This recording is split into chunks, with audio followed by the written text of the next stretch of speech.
Today, we turn our attention to a man born with every advantage, raised in luxury, destined for greatness, but who, despite it all, lost everything. This is the story of Solomon, the third king of Israel. He built the most powerful empire in the history of Israel, but his life ended as a sobering warning to us all. He was the wisest king to ever rule, yet his story is one of profound folly. How could someone so wise fall so far? Let's uncover the truth behind this paradox. Solomon's reign began with power, prosperity, and unmatched wisdom, straight from God himself. He was the king who ruled an era of gold, peace, and unimaginable success. But something went terribly wrong. His hunger for power, his obsession with wealth, and his love for foreign women would lead him down a path of destruction. So the question remains, was Solomon Israel's greatest king, or its greatest tragedy? We've added timestamps in the description so you can jump to different parts of the video. And if you know someone on the verge of losing everything, just like Solomon did, share this video with them. Let history be a warning. We've also converted our most popular videos into ebooks to help you study deeper. So check the link below if you'd like this video in ebook format. Let us know in the comments. And if you want to support this channel so we can continue making powerful content to bring people closer to God, you can use the link below.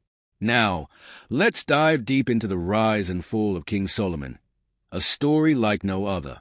Solomon's story doesn't begin with glory. It begins with scandal. Long before he was born, before he ever held a scepter or sat on a throne, his parents, King David and Bathsheba, were at the center of one of the most shocking and devastating scandals in Israel's history.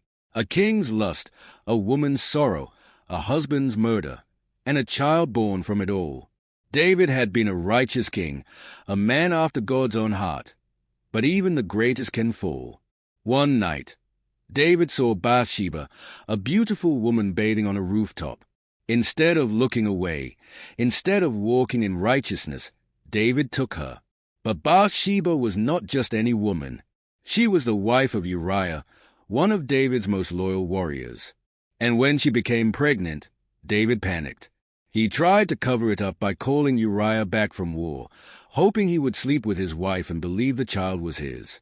But Uriah refused to go home, saying he couldn't enjoy his wife while his fellow soldiers were still in battle.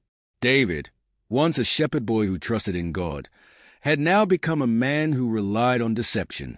When his plan failed, he did something unthinkable. He arranged Uriah's death, sending him to the front lines and ordering the commander to pull back, ensuring Uriah would be killed. It was a murder disguised as war.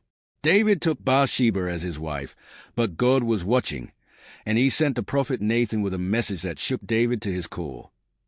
"You are the man." 2 Samuel 12 verse 7. Nathan exposed everything.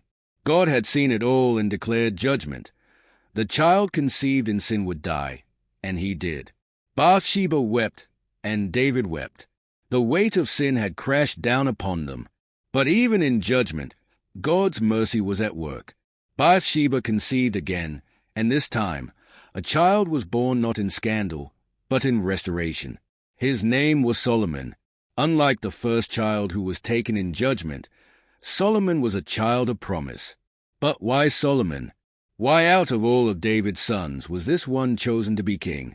David had many sons, and in human terms, the firstborn should have been king. His oldest son, Amnon, was the natural heir, but Amnon was wicked, committing an unspeakable crime against his own sister. God rejected him. His next son, Absalom, was charismatic and powerful, even leading a rebellion against his own father to take the throne. But Absalom was consumed by pride, and he too was struck down. One by one, David's older sons fell, and God's choice became clear. Solomon wasn't the strongest. He wasn't the oldest. He wasn't the most obvious choice. But Solomon was the chosen one, and it was confirmed by Nathan, the prophet, the same man who had once condemned David for his sin. Now, Nathan would play a role in securing Solomon's destiny. David, though weak, took action immediately. He called Zadok the priest, Nathan the prophet, and Benaiah the warrior, and commanded them to take Solomon, anoint him with oil, and seat him on the throne. And so Solomon was crowned king, while Adonijah, David's other son, was still celebrating his own fake coronation. Adonijah heard the noise, the trumpets blasting, the people shouting, "Long live King Solomon!" and he knew he had lost. Solomon was no longer just a child of scandal. He was now a child of destiny. The world had seen him as a reminder of David's darkest moment, but God had turned it into a symbol of his grace. Solomon's birth was proof that God can take what is broken and make it whole, that God can take what began in failure and transform it into something glorious. But the question remained, would Solomon stay faithful to the God who had chosen him, or would he let his power corrupt him? The story of Israel's most glorious yet most tragic king was only beginning. The battle for the throne was far from over. Solomon may have been anointed king, but power is never handed over easily. There were still those who believed the throne belonged to someone else, and in the shadows, men plotted. Blood would be spilled before Solomon could truly rule. Adonijah had declared himself king. First, it had been a bold, reckless move. He was David's oldest surviving son, and in his eyes, the throne was his birthright. While David lay weak and dying, Adonijah had already begun his coronation. He gathered military leaders, powerful priests, and Israel's nobility, hosting a massive feast to celebrate his victory. But Adonijah's greatest mistake? He did not invite Solomon. It was a clear message. He saw Solomon as a threat. But while Adonijah feasted, drank, and celebrated, news came that shattered everything. The trumpets had sounded, and the people of Jerusalem were shouting in the streets, "Long live King Solomon!" The throne of Israel, once a symbol of power and glory, had shifted. The long reign of David had come to an end, and his son Solomon was now the rightful king. But for Adonijah, David's eldest surviving son, the world crumbled around him the moment he heard the news. His heart sank, and with it, his claim to the throne. His supporters, once loyal, turned their backs, and Adonijah was left alone, without allies, without a kingdom. In a final act of desperation, he fled, not to his warriors, not to his loyalists, but to the only place he thought would offer him mercy, the altar of God. Gripping the horns of the altar, Adonijah pleaded for his life. In ancient Israel, it was an unspoken rule that no one could be killed while holding the altar. With trembling hands, he sent word to Solomon, begging him to swear not to put him to death. The entire nation watched, waiting for Solomon's decision. Would he show mercy, or would he take his first step as king with bloodshed? Solomon chose mercy, but with a condition. If Adonijah proved himself worthy, his life would be spared. But if evil was found in him, he would die. Adonijah swore his loyalty, and for the moment, bloodshed was avoided. Yet, peace was fleeting. As David's life waned, he summoned Solomon to his side, and with his dying breath, the once mighty king delivered his final instructions. His words were not those of a father, but of a king handing down the weight of an entire nation.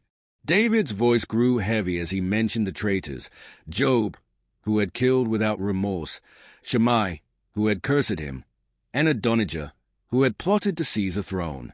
Solomon was tasked with dealing with these men. David was handing his son more than just a crown. He was giving him a list of those who had to die for the nation to heal. With that, Israel's greatest king closed his eyes, and the country mourned. Solomon was now alone on the throne.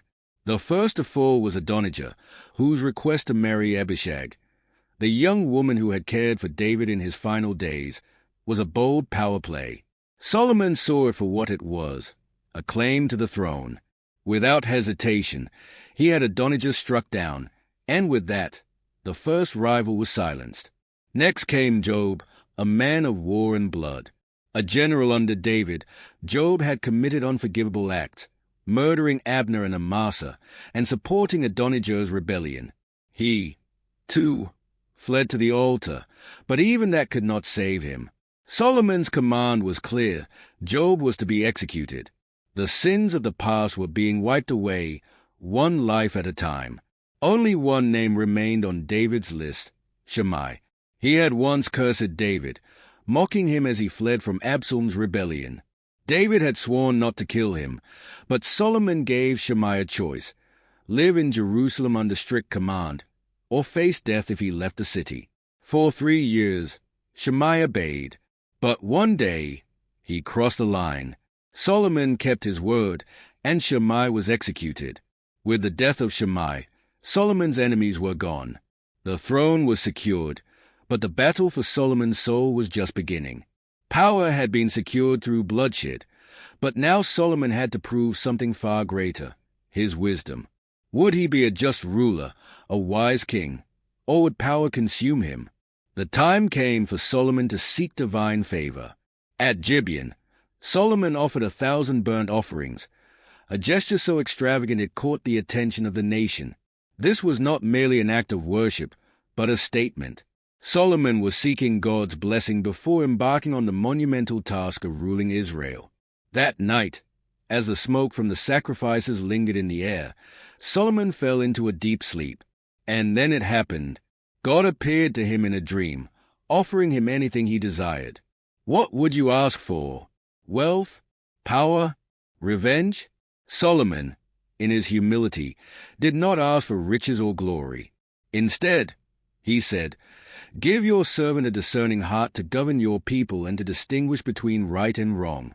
In essence, Solomon asked for wisdom. God was pleased with Solomon's request.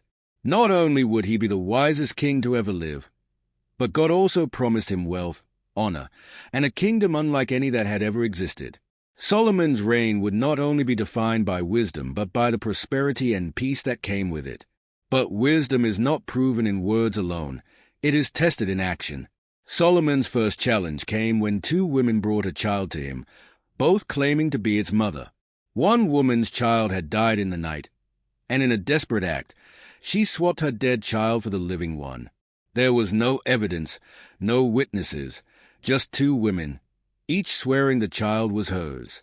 Solomon's solution was swift and shocking. "Bring me a sword," he commanded. He ordered the living child to be cut in 2, one half for each woman. The room fell silent. But in that moment, the true mother's love broke through. She fell to her knees, pleading for the child's life. The other woman, cold and indifferent, refused to care. Solomon pointed to the weeping woman and declared her the true mother, a moment that revealed his wisdom to all of Israel. Solomon's fame spread far and wide. Kings and queens from all corners of the earth came to hear his wisdom. He wrote Proverbs, Ecclesiastes, and Song of Solomon, speaking 3,000 proverbs and composing 1,005 songs. His understanding of the world, the mysteries of nature, animals, and the secrets of creation was unmatched. Under his reign, Israel flourished. But with wisdom and power came a temptation. Solomon had been given everything, but would he hold on to it, or would it slip away? Israel had entered its golden age, and all eyes were on Solomon to see if he could maintain the glory he had inherited. His rule would transcend anything Israel had ever known, but with it came great challenges. Would he remain wise and just, or would he fall prey to the very power that had made him great? Solomon had risen to the throne through divine favor and wisdom, and with it came a responsibility far greater than he could have imagined. His reign would shape Israel's future, but it would not be without its trials. The golden age of Israel had begun, but the story of Solomon had only just begun to unfold. In the ancient world, Israel was once a kingdom teetering on the edge of survival. It had been torn apart by endless wars with the Philistines and plagued by the paranoia of its own king. But then came King David, who, through sheer force of will and strength in battle, led Israel to conquer its enemies and establish itself as a regional power. Still, it wasn't until his son, Solomon, took the throne that Israel would truly become something the world had never seen before. Under Solomon's reign, Israel was transformed from a kingdom into an empire, not just surviving but thriving. Solomon didn't rule with the sword like his father. Instead, he mastered the art of peace. While David had won wars with bloodshed, Solomon won battles with diplomacy. He understood something that most kings never did. War was costly, and conquering nations required not just soldiers but precious resources, years of struggle, and countless lives. But what if there was a better way? Rather than fighting, Solomon chose to befriend other nations. Instead of military conquest, he turned Israel into a global hub of trade. Egypt, Tyre, Arabia, and surrounding nations flooded Israel with gold, silver, and exotic goods, while Solomon forged political alliances by marrying princesses from powerful kingdoms. These alliances made Israel untouchable, and wealth poured into the kingdom from every direction. Solomon didn't stop there. He built a navy so powerful that it rivaled even those of Phoenicia and Egypt. His ships sailed far beyond the known world, reaching distant lands like India and Africa, returning with treasures such as gold, ivory, apes, and peacocks, luxuries that no other nation had ever seen. Israel, once a small desert kingdom, now controlled international trade and became a naval superpower. With wealth flowing into his kingdom, Solomon embarked on a building project that would change Israel forever. First came the Temple of the Lord, a sacred structure so majestic, it would become one of the wonders of the ancient world. Constructed from the finest materials, cedar from Lebanon, gold from Ophir, and stones so perfectly cut they fit together without mortar, the temple was a sight to behold. But it wasn't just the grandeur of the building that left people in awe, it was what the temple represented. A symbol of Israel's new status in the world and their devotion to the Almighty. Solomon's royal palace was no less extravagant, and he transformed Israel into a modern metropolis. Fortified cities, aqueducts, public buildings, and roads sprung up all over the land. Even his throne, made of gold and ivory, was adorned with 12 lions, an imposing sight that left no question as to who held the power. Solomon didn't just rule Israel, he ruled civilization itself. News of Solomon's greatness spread far and wide. One of the most famous visitors was the Queen of Sheba, who had heard the tales of Solomon's wisdom, wealth, and power.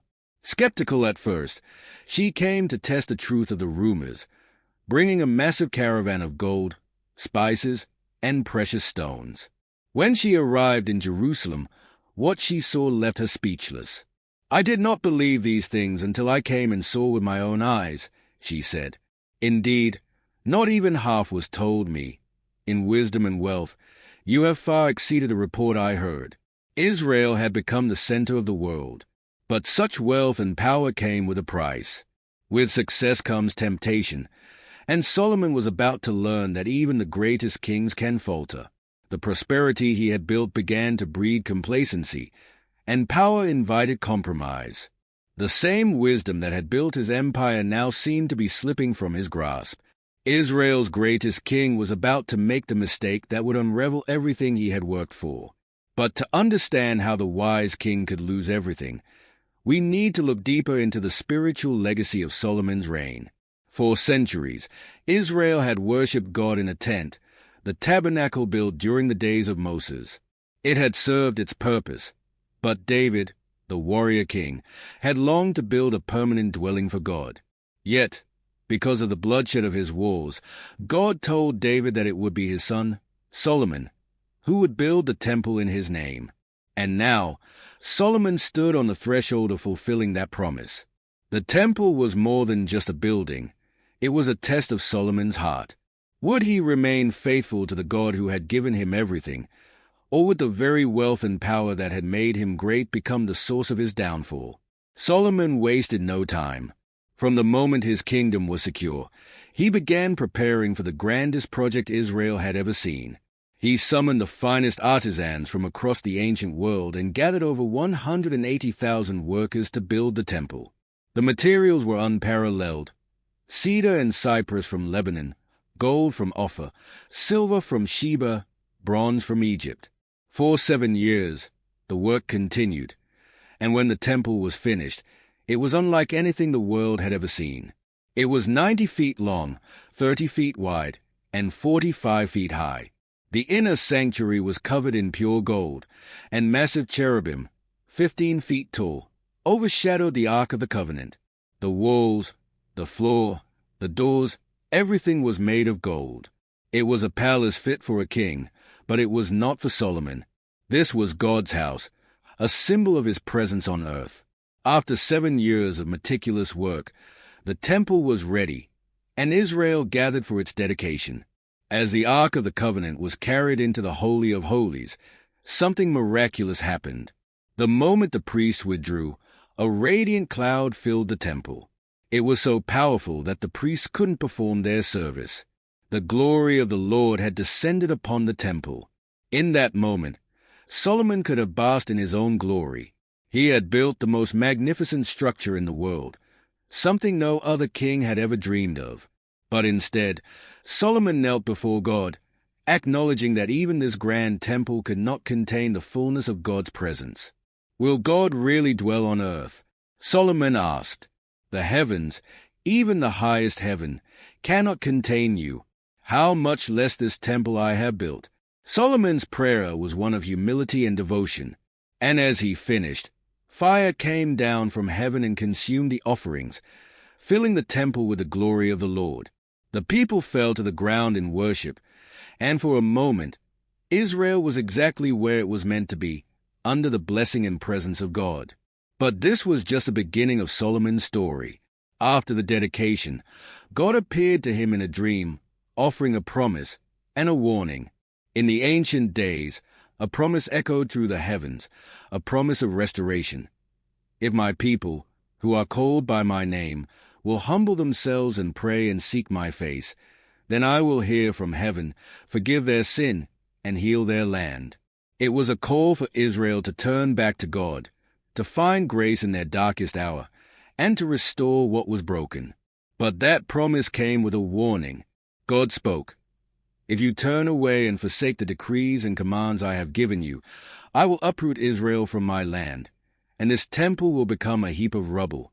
Israel rejoiced in the beauty of God's temple, a place of glory and power. But there was an inevitable question hanging in the air. Would Solomon, the king who built the grandest temple the world had ever seen, stay faithful? Or would he be the very reason for its eventual destruction? The answer would shape not only the fate of the kingdom, but also the history of the world. Solomon, a king whose wisdom was unparalleled, whose wealth was beyond imagination, and whose favor from God was evident to all, became the living embodiment of divine favor. Nations came to bow before him, eager to trade and to learn from his unmatched intellect. One such nation, the kingdom of Sheba, heard the whispers of this king and his greatness and decided to see if the rumors could possibly be true. The Queen of Sheba, a ruler of immense power, intelligence, and wealth, was not easily impressed. Her kingdom, rich in spices, gold, and exotic goods, was a hub of trade and influence. She had seen kings rise and fall, had been courted by rulers seeking alliances, and had heard countless boasts of wisdom and wealth. Yet Solomon, his wisdom was said to be divine, his riches unfathomable, and his God, the God of Israel, was unlike any other. She needed to see for herself. And so, she embarked on a journey that would test the very fabric of her understanding. Her journey spanned nearly 1,500 miles, crossing treacherous deserts and towering mountains. A journey so perilous it was one of the longest and most dangerous expeditions of the ancient world. But she was determined, and when she arrived in Jerusalem, what she saw took her breath away. The grandeur of Solomon's court was unlike anything she had ever imagined.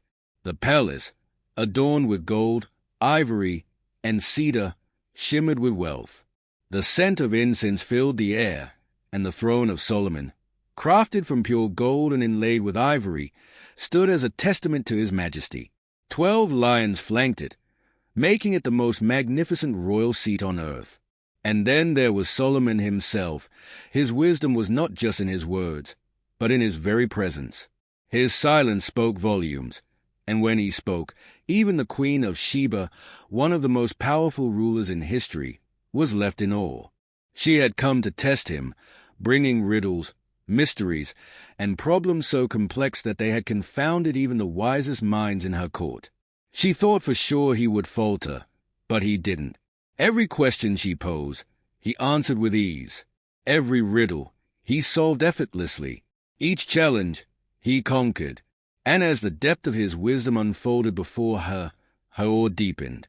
The report I heard in my own country about your achievements and your wisdom is true, but I did not believe it until I came and saw with my own eyes. Indeed, not even half was told to me. In wisdom and wealth, you have far exceeded the report I heard. The Queen of Sheba acknowledged that Solomon's greatness was not his own, but the work of a divine hand. Her gods could not compare, and the kings of the earth could not rival him. The God of Israel was above them all. But the queen did not come empty-handed. She brought treasures, 120 talents of gold, over 4 tons of pure gold, spices, precious stones, rare incense, and perfumes, all fit for a divine ruler. And Solomon, in turn, showered her with gifts even greater than what she had brought him. He was not just a receiver of wealth. He was a giver, a king of abundance. When the Queen of Sheba left Jerusalem, she was not just richer in gold but richer in wisdom. Her visit, however, was more than just a diplomatic mission. It was a prophecy. Generations later, Jesus Christ would reference her, saying, "The Queen of the South will rise at the judgment with this generation and condemn it, for she came from the ends of the earth to listen to Solomon's wisdom, and now something greater than Solomon is here." She had recognized true wisdom when she saw it. She had acknowledged the one true God. Yet, many in Jesus' time refused to recognize the ultimate king, the one greater than Solomon. Her story stands as a warning. Would the world today recognize true wisdom, or would they reject the king standing before them? In the peak of his power, Solomon was revered for his wisdom, his wealth, and his mighty kingdom. Kings and queens from across the world came to pay homage to him. But something began to change. Even the wisest man on earth can fall into foolishness. The Queen of Sheba's visit was one of the last great moments of Solomon's reign before a slow, subtle descent into compromise, greed, and destruction. The question was, would Solomon remain faithful to the God who had given him everything, or would he become the very king he had been warned never to be? The next chapter of Solomon's life revealed the answer. Despite everything he had, wealth beyond imagination, wisdom that surpassed every ruler on earth, and a kingdom larger than any Israelite king before or after him, Solomon made a choice that would unravel everything. It wasn't war, nor rebellion, that destroyed his kingdom. It was love, or at least what he thought was love. Over the years, Solomon married 700 women, princesses from foreign lands, and had 300 concubines. Why? Was it lust? Was it power? The answer was more complicated. In the ancient world, marriages were not just for love. They were strategic alliances. Solomon, the master diplomat, married to secure peace, trade, and influence. He didn't just marry for love. He married to build an empire so powerful that no one could challenge it. But in the process, Solomon made his greatest mistake. These women didn't just bring beauty and wealth. They brought their gods. And despite God's clear warning, Solomon compromised. At first, it didn't seem like a big deal. He still worshipped Yahweh. But soon, he allowed his foreign wives to build shrines for their gods. Slowly but surely, Jerusalem, the holy city of God, became filled with altars to idols. And Solomon, the man who once built the temple of Yahweh, now built shrines for foreign gods. His heart, once fully devoted to God, was slowly turned away. How did it happen? One small compromise at a time, until one day, the wisest man on earth had become a man who worshipped idols. Solomon thought he was securing his kingdom, but his choices were actually tearing it apart. And thus, the kingdom that had once been the glory of Israel began its slow and inevitable decline. At the height of his reign, Solomon had everything: wealth, wisdom, peace, and power. His kingdom flourished under his rule, and the temple he built in Jerusalem stood as a majestic testament to God's greatness. Yet, despite all the blessings, something was slowly eroding his soul. The very God who had given him everything was now watching him give his heart to idols. God had one final message for Solomon. "Since this is your attitude and you have not kept my covenant, I will most certainly tear the kingdom away from you." And though Solomon would not see it happen in his lifetime, his son would. The golden age of Israel was coming to an end, and the kingdom that Solomon had so carefully built would soon crumble. It wasn't an attack from outside forces or a rebellion within Israel that would bring about this downfall. No, it was Solomon's heart, a heart that had drifted away from God, leading him into small compromises that would eventually destroy everything. Solomon didn't fall overnight. He didn't wake up one morning and decide to abandon God. It happened slowly, a series of small steps in the wrong direction, until one day he was so far from God that he couldn't even recognize himself. And that is the tragedy of Solomon's life. He had everything, but he lost the one thing that mattered most, his heart. Though Solomon remained king, his throne, riches, and wisdom no longer carried the same weight. The blessings that had once flowed so freely were starting to dry up. Enemies began rising against him, and his kingdom was no longer at peace. God had already spoken. He would tear the kingdom away. The cracks were forming in the empire he had built, and soon they would shatter completely.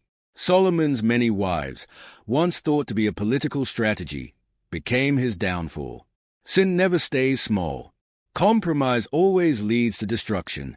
Solomon, in his quest for peace and diplomacy, allowed altars to false gods to be built in Jerusalem. At first, it was just one altar for one foreign goddess, but then another and another.